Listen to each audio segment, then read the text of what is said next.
ಜಪಾನ್ನಲ್ಲಿ 7.6 ತೀವ್ರತೆಯ ಭೂಕಂಪ, ಸುನಾಮಿ ಎಚ್ಚರಿಕೆ, ಭಯಾನಕ ವಿಡಿಯೋ ವೈರಲ್. ಜಪಾನ್ ಕರಾವಳಿಯಲ್ಲಿ 7.6 ತೀವ್ರತೆಯ ಭೂಕಂಪ ಸಂಭವಿಸಿದ್ದು 3 ಮೀಟರ್ ಎತ್ತರದ ಅಲೆಗಳು ಎದ್ದಿವೆ.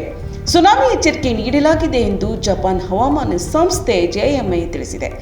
ಜಪಾನ್ ಉತ್ತರ ಮತ್ತು ಪೂರ್ವದ ಹೆಚ್ಚಿನ ಭಾಗದಲ್ಲಿ ರಾತ್ರಿ 11:15 ಭೂಕಂಪ ಸಂಭವಿಸಿದ ನಂತರ ಹೊಕ್ಕೊಡೊ, ಅಮೋರಿ ಮತ್ತು ಇವಾಟಾ ಪ್ರಾಂತ್ಯಗಳಿಗೆ ಸುನಾಮಿ ಎಚ್ಚರಿಕೆ ನೀಡಲಾಗಿದೆ ಎಂದು ವರದಿಯಾಗಿದೆ. ಇನ್ನು ಹಲವಾರು ಬಳಕೆದಾರರು ಸಾಮಾಜಿಕ ಮಾಧ್ಯಮದಲ್ಲಿ ವಿಡಿಯೋಗಳನ್ನು ಹಂಚಿಕೊಂಡಿದ್ದಾರೆ.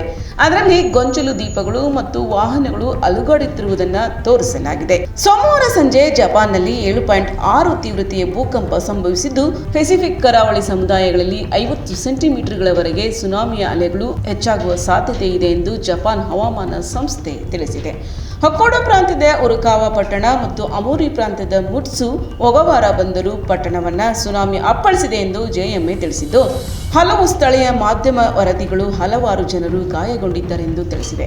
ಹಚಿನೋಹಿಯ ಅಮೋರಿ ಪಟ್ಟಣದ ಹೋಟೆಲ್ನಲ್ಲಿ ಹಲವಾರು ಜನರು ಗಾಯಗೊಂಡಿದ್ದಾರೆಂದು ಸಾರ್ವಜನಿಕರ ಪ್ರಸಾರಕ NHK ವರದಿ ಮಾಡಿದೆ. ಯುನೈಟೆಡ್ ಸ್ಟೇಟ್ಸ್ ಭೂವೈಜ್ಞಾನಿಕ ಸಮೀಕ್ಷೆಯ ಪ್ರಕಾರ ಮಧ್ಯಾಹ್ನ 2:15 53.1 ಕಿಲೋಮೀಟರ್ ಆಳದಲ್ಲಿ ಭೂಕಂಪ ಸಂಭವಿಸಿದ್ದು, ಇದರ ಕೇಂದ್ರ ಬಿಂದು ಉತ್ತರ ಜಪಾನ್ನ ಮಿಸಾವಾ ನಗರದ ಪೂರ್ವ ಈಶಾನ್ಯಕ್ಕೆ 73 ಕಿಲೋಮೀಟರ್ದಲ್ಲಿದೆ.